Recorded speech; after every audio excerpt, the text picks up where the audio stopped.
ही घटना माझ्यासोबत आणि माझ्या मित्रमैत्रिणीसोबत घडलेली आहे कोकणात. मी तेव्हा 8वीमध्ये होतो आणि माझे काही मित्रमैत्रिणी 8वी 9वी 10वीत असतील. आमच्या शेजारी एक काका राहायचे. पेशाने जरी ब्राह्मण असले तरी पूजापाठपेक्षा जरा वेगळ्याच कारणासाठी ओळखले जायचे. ते म्हणजे ब्लॅक मॅजिक.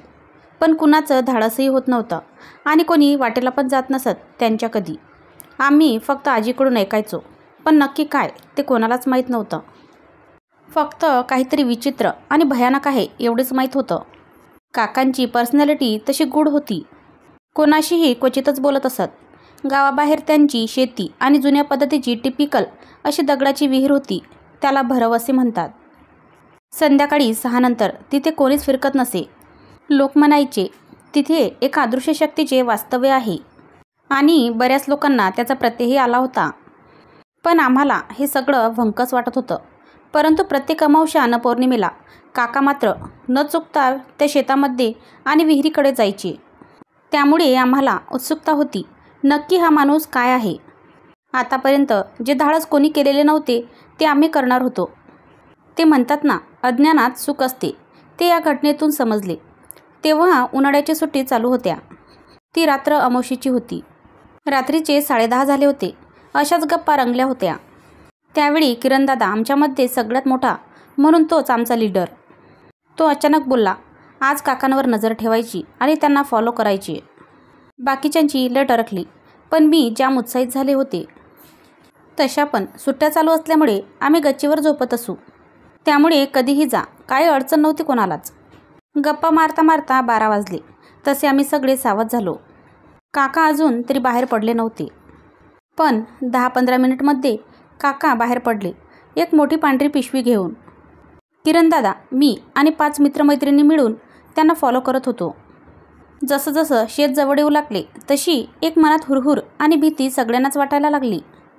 वातावरणात पण जणू अचानक बदल जाणवत होता. काका शेतात पोचले. पाठोपाठ आम्हीही पोचलो. काका विहिरीच्या पायऱ्या उतरून खाली गेले. विहीर खूप मोठी होती. साहजिकच विहीरजवळ भरपूर झाडी होती. त्यामुळे आम्ही वरून लपून पुढे काय घडतंय ते पाहू लागलो, एकदम जपून. काकांनी नंतर सोबत आणलेल्या पिशवीतून लाल रंगाचा पंचा काढून नेसला. पूजेचं ताट, अगरबत्ती, दिवा असे बरेच साहित्य काढले आणि मोठ्या पिशवीतून एक जुनी पेटी आणलेली. त्या पेटीला समोर ठेवून हळदी कुंकू लावून पूजा करू लागले. प्रत्यक्षदर्शी ती पेटी खूपच जुनी आणि हळदी कुंकू लावून बरबटून गेल्यासारखी दिसत होती. जणू हा माणूस कित्येक वर्षापासून त्याची पूजा करत असावा. आता मात्र ते पेटीचे गूढ वाढू लागले आणि भीती पण वाढू लागली. बघता बघता 1 तास होऊन गेला. जवळपास 1.25 तास झाला असेल. काकांचे मंत्र सलगपणे चालू होते. परंतु जसजसा वेळ जात होता तसा मंत्रोच्चाराचा सूर आणि काकांच्या चेहऱ्यावरचा भाव दोन्हीही बदलू लागले. काका जरा विचित्र वागू लागले. तोंडावर अघोरी हास्य आणि विक्षिप्त हालचाली खूपच भयानक वाटत होत्या.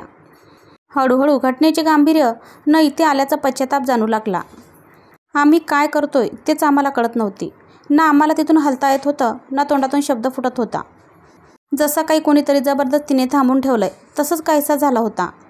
काकांनी हळदी कुंकू स्वतःला लावले काय, चांगलेच फासले पूर्ण तोंडाला. दिवेच्या प्रकाशात त्यांचा चेहरा खूपच भयानक झाला. त्यांची हालचाली कमी झाल्या. ते शांत होऊ लागले आणि एकदम चेहऱ्यावर स्तब्धता आली. का कुणास ठाऊक मला वेगळाच भास झाला. जणू फक्त देहानी काका तिथे आहेत, कारण चेहऱ्यावर काहीच हालचाल नाही. नजर एकदम शून्यात आणि तो क्षण आला ज्याची आम्ही वाट पाहत होतो. काकांची नजर त्या पेटीकडे गेली. आम्हाला का कुणास ठाऊक त्यांनी ती पेटी उघडू नये असे वाटत होते. परंतु त्यांनी ती उघडली. त्यात एक लाल कपडा गुंडाळलेली कसली तरी वस्तू होती. हळूहळू ते कपडा काढू लागले. न जे काय दिसले ते पाहून आमची बोबडीच वळली. आयुष्यात पहिल्यांदा भीती काय असते ते अनुभवत होतो.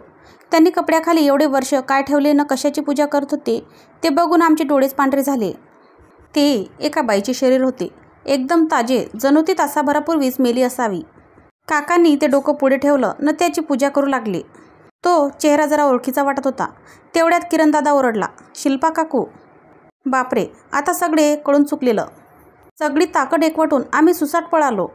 बाकीच्या 5 जण अगोदरच घर गाठले हे तिथे गेल्यावर समजले. शिल्पा काकू ही काकांची पहिली बायको. पहिल्या बाळंतपणात काकू वारली. काकांनी परस्परच अंत्यसंस्कार केले असे ऐकिवात आले होते. त्यानंतर दुसरे लग्न झाले तरी काकांचा जीव त्यांच्यातच अडकला होता. आता सगळं चित्र स्पष्ट झालं होतं. आम्ही त्या रात्री आपापल्या घरी जाऊन झोपलो. माझ्याशिवाय सगळे तिथून 4 दिवस अंथरुणाला खिळून होते. कोणी बोलले डोक्यात ताप गेला आहे, तर कोणी भूतबाधा. पण आमच्यापैकी कोणीच खरं काय ते कोणाला सांगितले नाही. तेवढी हिंमत पण नाही झाली. असं बोललं जातं, जी बाई बाळणपणात मरते ती अतृप्त राहते. तिचे अस्तित्व ती वरचेवर जवळच्यांना जाणून देते. फक्त नजर तशी पाहिजे. कदाचित काकांना ते कळाले असेल आणि ते शरीर, त्याच्या उपयोगाने ते त्यांच्या ज्या काही काळ्या जादू आहेत त्या पूर्ण करत.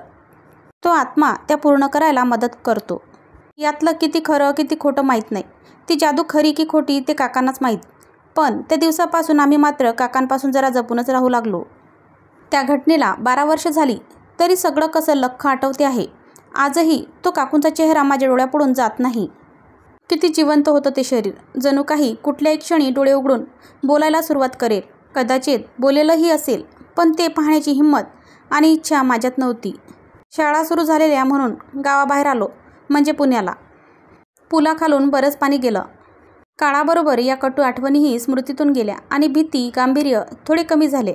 गेल्या वर्षीच काका गेले आणि असे बोलले जाते की काका गेल्यापासून शेतात येणारे आवाज आणि दिसणाऱ्या चित्रविचित्र गोष्टी, बाईची आकृती या सगळ्या गोष्टी बंद झाल्या.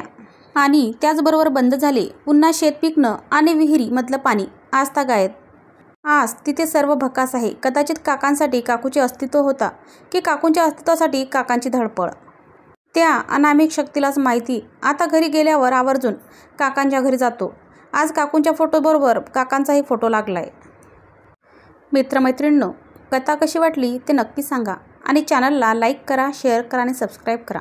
धन्यवाद.